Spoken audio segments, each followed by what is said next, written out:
Jai Mata Di friends, welcome back to my channel Study with Jyoti. Today we will learn the basic concept of chapter 3 of class 10 which is pair of linear equations in two variables. Firstly understand करते हैं बेटा कि इस chapter के name का क्या meaning है। देखिए बेटा, लीनियर मीन्स एक ऐसा पॉलिनोमियल जिसमें वेरिएबल की हाईएस्ट पावर आपके पास क्या हो बेटा, 1। जैसे देखिए बेटा, हमने यहाँ पे ले लिया 2x plus 3, so it is a polynomial. और देखिए वेरिएबल है बेटा x और इसकी पावर क्या है बेटा, 1। That means highest power of this variable is 1, which means it is a linear polynomial. Okay, but अब यहाँ पे सेकेंड वर्ड क्या है बेटा, इक्वेशन। इक्वेशन मीन्स जहाँ पे आपके पास इक्वल टू का साइन आ गया, इक्वल टू आपने मेंशन कर दिया बेटा 0। देखिए 2x प्लस 3 इक्वल्स टू 0, क्योंकि देखिए बेटा highest power of the variable is 1, that means it is a linear polynomial. और जब बेटा आपके पास इधर इक्वल टू का साइन आ गया, दैट मीन्स ये क्या बन गई बेटा, इक्वेशन। क्लियर। अब नेक्स्ट है बेटा two variables. Two variable means देखिए यहाँ पे आपके पास वन वेरिएबल है x, लेकिन अब यहाँ पे बात हो गई बेटा linear equation in two variable. आपने लीनियर इक्वेशन तो ले ली बेटा, लेकिन इसमें वेरिएबल कितने आ रहे हैं, ओनली 1, x ही आ रहा है ना। लेकिन अब हमें कितने वेरिएबल्स लेने हैं, 2। दैट मीन्स अगर हम यहाँ पे ले लेते हैं 2x प्लस 3y, देखिए 2x प्लस 3y, इधर वेरिएबल की पावर क्या है बेटा, 1, and here also 1। That means ये लीनियर इक्वेशन है, लेकिन कितने वेरिएबल्स की, 2 वेरिएबल्स की। क्लियर बेटा, तो मीनिंग क्लियर हो गया लीनियर इक्वेशन इन 2 वेरिएबल्स का। अब लास्टली जो हमारे पास टर्म है, this is pair. Pair means जैसे देखिए बेटा, ये हो गई बेटा आपकी एक इक्वेशन। अब अगर आप ऐसे ही और इक्वेशन ले लेते हैं, दैट मीन्स एक और लीनियर इक्वेशन ले लेते हैं 2 वेरिएबल्स की, जैसे हमने यहाँ पे ले ली बेटा x minus y equals to 2, ये आपने सेकेंड इक्वेशन ले ली। अब ये 2 इक्वेशंस हो गई ना बेटा, दैट मीन्स ये क्या हो गया बेटा, एक पेयर हो गया आपका लीनियर इक्वेशंस का। ओके, तो यही है बेटा pair of linear equation in 2 variables. अब अंडरस्टैंड करते हैं बेटा इसकी स्टैंडर्ड फॉर्म, और you can say general form. देखिए बेटा, हमने 2 वेरिएबल्स की इक्वेशन लेनी है, दैट मीन्स अगर आप ले लेते हैं ax plus by plus c equals to 0, यहाँ पे बेटा 2 वेरिएबल्स आ गए and power of the variable is 1, that means this is a linear equation of 2 variable. अब इसमें देखिए बेटा 3 टर्म्स और लिए हमने, a b and c, all are the real numbers. तीनों ही कैसे हैं बेटा, रियल नंबर्स हैं। ओके, लेकिन एक चीज आपको ये भी ध्यान रखनी है, जो x का आपका कोफिशिएंट है a एंड y का coefficient b, that means this a and b, this is not equals to 0। ये आपके कभी भी 0 के इक्वल नहीं होंगे। क्यों नहीं होंगे बेटा, देखिए अगर ये 0 के इक्वल रख देते हैं आप, if you will take 0 multiply x plus 2y equals to 3, तो ये क्या हो जाएगा बेटा, 0 multiply x means 0 plus 2y equals to 3। अब देखिए बेटा आपके पास वेरिएबल टर्म ओनली क्या रह गई, 2y। दैट मीन्स ये इक्वेशन तो है, बट कैसी इक्वेशन रह गई, ओनली इन 1 वेरिएबल। आपको कैसी इक्वेशन चाहिए बेटा, 2 वेरिएबल्स की। That's why we can't take a and b equals to 0। एक इक्वेशन की स्टैंडर्ड फॉर्म तो बेटा क्लियर हो गई आपको, लेकिन अगर 2 इक्वेशंस आ जाती हैं तो उनकी स्टैंडर्ड फॉर्म आप कैसे मेंशन करेंगे। सिंपली आपको क्या करना है, देखिए बेटा ये फर्स्ट इक्वेशन है, ये एक लीनियर इक्वेशन इन 2 वेरिएबल की स्टैंडर्ड फॉर्म है।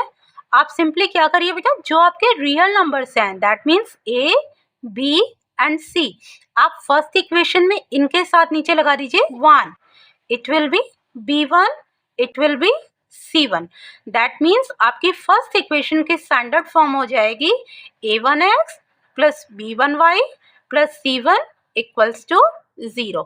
ये आपका x का कोफिशिएंट है a1, y का coefficient b1 and c1 is the constant term. Clear.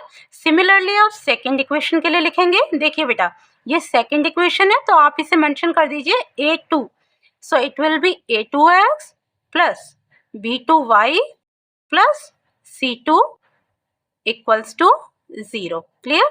तो सेकेंड इक्वेशन में जो x का कोफिशिएंट है ये हो जाएगा आपका a2, y का coefficient b2 and c2 is the constant term. Clear बेटा, तो ये हो गई स्टैंडर्ड फॉर्म टू इक्वेशंस की। नेक्स्ट बेटा अब सीखते हैं कि इन इक्वेशंस को आप सॉल्व कैसे करेंगे। सॉल्व करने का मीन्स x और y की वैल्यू कैसे फाइंड करेंगे। तो ये चीज़ बेटा आप टू मेथड से कर सकते हैं। एक तो आप इसे ग्राफिकली सॉल्व कर सकते हैं। ओके, आप किस मेथड से कर सकते हैं? ग्राफिकल मेथड से। दूसरा आप इन्हें एल्जेब्रिकली सॉल्व कर सकते हैं। फर्स्टली अंडरस्टैंड करते हैं बेटा ग्राफिकल मेथड को। एक चीज हमेशा ध्यान रखिए बेटा, लीनियर इक्वेशन का जो ग्राफ है वो ऑलवेज क्या होता है बेटा, एक स्ट्रेट लाइन आएगा। यहाँ पे बात हो रही है बेटा टू इक्वेशंस की। दैट मीन्स अब क्या क्या पॉसिबिलिटी है कि वो लाइंस कैसे आएंगी। देखिए बेटा, अगर टू स्ट्रेट लाइंस हैं दैट मीन्स हो सकता है कि वो लाइंस इंटरसेक्ट करें। देखिए बेटा, आप जब ग्राफ ड्रॉ करेंगे एक इक्वेशन का तो वो कैसे आएगा बेटा, एक स्ट्रेट लाइन आएगी। और जब टू इक्वेशंस हैं दैट मीन्स वो टू स्ट्रेट लाइंस आएंगी। तो हो सकता है स्ट्रेट लाइंस इंटरसेक्ट करें एक पॉइंट पे। क्लियर? तो जब इस तरह से इंटरसेक्टिंग लाइंस आ रही हैं दैट मीन्स वो वन पॉइंट पे इंटरसेक्ट कर रही हैं। और वन पॉइंट पे इंटरसेक्ट करने का मीन्स आपके पास x और y की वन वन वैल्यू आ रही है। ओके, वन वैल्यू आने का मीन्स एक ही सॉल्यूशन है उसका। और जब एक सॉल्यूशन है दैट मीन्स वो कैसा सॉल्यूशन है, यूनिक सॉल्यूशन है। तो बेटा अगर ग्राफिकली रिप्रेजेंट करने पे आपकी जो लाइंस हैं वो इंटरसेक्ट कर रही हैं at one point that means वो क्या होगा बेटा, यूनिक सॉल्यूशन। उसका एग्जैक्टली वन सॉल्यूशन आएगा। आपके पास x और y की वन वन वैल्यू आ जाएगी। क्लियर? नेक्स्ट पॉसिबिलिटी क्या हो सकती है बेटा, देखिए वो दोनों लाइंस कैसी आ जाए, पैरेलल आ जाए। पैरेलल लाइन आने का मीन्स कहीं भी इंटरसेक्ट नहीं कर रही बेटा। और जब कहीं पे इंटरसेक्ट नहीं कर रही दैट मीन्स x और y की कोई भी कॉमन वैल्यू नहीं है। इट मीन्स ये क्या आ जाएगा बेटा, नो सॉल्यूशन। क्या हो जाएगा बेटा, नो सॉल्यूशन। नो सॉल्यूशन का मीन्स वहाँ पे x और y की आपके पास कोई भी वैल्यू नहीं आएगी। और ये किस केस में होगा बेटा, पैरेलल लाइंस के केस में। क्लियर? तो जब आपके पास अगर ग्राफ बनता है पैरेलल लाइंस का दैट मीन्स वहाँ पे आपके पास कोई भी सॉल्यूशन नहीं है। और नेक्स्ट पॉसिबिलिटी क्या हो सकती है बेटा, देखिए एक लाइन आपने इस तरह से ड्रॉ करी, दूसरी कोई भी जो ग्राफ आ रहा है वो एग्जैक्टली इसी के ऊपर आ रहा है। दैट मीन्स ये टू लाइन्स एक दूसरे को कोइंसाइड कर रही हैं। तो इस केस में क्या हो रहा है बेटा, कोइंसाइड में देखिए बेटा आप जहां भी देखेंगे वहां बहुत सारे सॉल्यूशन बन रहे हैं। देखिए अगर यहाँ एक पॉइंट लेते हैं तो एक x और y की वैल्यू यहाँ आ जाएगी। नेक्स्ट अगर यहाँ लेते हैं आप एक पॉइंट तो एक वैल्यू यहाँ आएगी।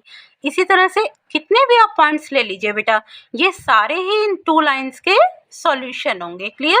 That means you have infinite many solution. Clear है बेटा ये point?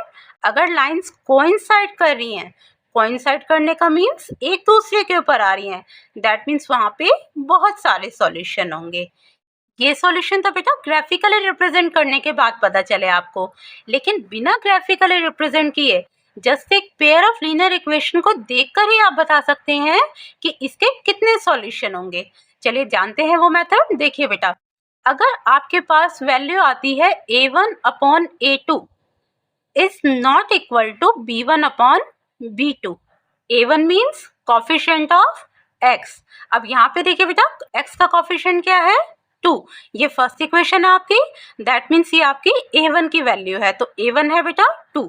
a2 means coefficient of x in second equation, कोई वैल्यू नहीं है दैट मीन्स ये 1 है। a1 upon a2 means 2 upon 1। तो ये वैल्यू आ गई बेटा आपके पास 2। a1 अपॉन a2 की वैल्यू है 2। सिमिलरली अगर आप कैलकुलेट करते हैं b1 अपॉन b2, b1 देखिए बेटा b1 मीन्स y का कॉफिशिएंट। अब फर्स्ट इक्वेशन में देखिए y का कॉफिशिएंट है बेटा 1 and b2 means coefficient of y in second equation. तो b2 है बेटा आपके पास -2। दैट मीन्स आपको क्या कैलकुलेट करना है, b1 अपॉन b2। सो b1 upon b2 means 1 upon -2। a1 upon a2 की वैल्यू आई बेटा आपके पास 2, b1 अपॉन b2 की वैल्यू आई 1 अपॉन -2, दैट मीन्स -1 अपॉन 2। दोनों वैल्यूज बेटा इक्वल नहीं है, that means they are not equal. तो जब इस टाइप की कंडीशन आ जाए which means a1 upon a2 is not equal to b1 upon b2, that means ये क्या होंगे बेटा, यूनिक सॉल्यूशन होगा। यहाँ पे एग्जैक्टली आपके पास कितने सॉल्यूशन आएंगे, 1 सॉल्यूशन। और इसका अगर आप ग्राफ रिप्रेजेंट करेंगे तो ये क्या बनेगा बेटा, इंटरसेक्टिंग लाइंस। क्लियर बेटा? तो बिना ग्राफ रिप्रेजेंट किए आप सिर्फ a1/a2 और b1/b2 की वैल्यू को चेक करके बता सकते हैं कि इसका सॉल्यूशन यूनिक है या नहीं। नेक्स्ट कंडीशन देखते हैं बेटा। देखिए, अगर आपके पास कंडीशन आ जाए a1/a2 equals to b1/b2 not equal to c1/c2। पहले में क्या आया था बेटा? पहले दो का रेशो ही इक्वल नहीं आया, दैट मीन्स वो यूनिक सॉल्यूशन था। ओके, लेकिन अब यहाँ देखिए बेटा, आप a1/a2 इक्वल्स टू b1/b2, ये टू वैल्यूज तो इक्वल हैं, बट अगर आप c1/c2 की वैल्यू फाइंड करते हैं तो वो इन दोनों के इक्वल नहीं आती। तो इस टाइप के सॉल्यूशन को बोलते हैं हम बेटा नो सॉल्यूशन। क्लियर? तो अगर ऐसी कंडीशन आ जाए आपके पास, दैट मीन्स आपको ग्राफ ड्रॉ करने की भी नीड नहीं है, आप डायरेक्टली बता सकते हैं कि ये कैसा सॉल्यूशन होगा, नो सॉल्यूशन होगा। यहाँ पे कोई भी एक्स और वाई की वैल्यू नहीं आएगी। क्लियर बेटा? नेक्स्ट देखते हैं बेटा, इनफाइनाइट मैनी सॉल्यूशन के लिए क्या कंडीशन है। देखिए, अगर ये तीनों ratios a1/a2, b1/b2 and c1/c2, इन तीनों का जो रेशो है, देखिए बेटा, a1/a2 का रेशो, b1/b2 का रेशो और c1/c2 का रेशो इक्वल आ जाता है। दैट मीन्स वो क्या शो कर रहा है कि वो इनफाइनाइट मैनी सॉल्यूशन है। ओके, तो ये कंडीशंस हैं बेटा, आप जिन्हें बिना ग्राफिकली रिप्रेजेंट किए बता सकते हैं कि आपके पास एक पेयर ऑफ लीनियर इक्वेशन के कितने सॉल्यूशंस आएंगे। अब यहाँ पे देखिए बेटा, वन सॉल्यूशन आएगा, यहाँ पे कोई भी सॉल्यूशन नहीं आएगा, नो सॉल्यूशन, और यहाँ पे आपके पास आ जाएंगे many solutions. Okay, infinite many solution. I hope बेटा pair of linear equation in two variable का ये कॉन्सेप्ट आपको क्लियर हो गया है। And if you like the way I am teaching, then please like, share and subscribe. And thank you so much all of you for supporting my channel. Take care all of you. जय माता दी friends.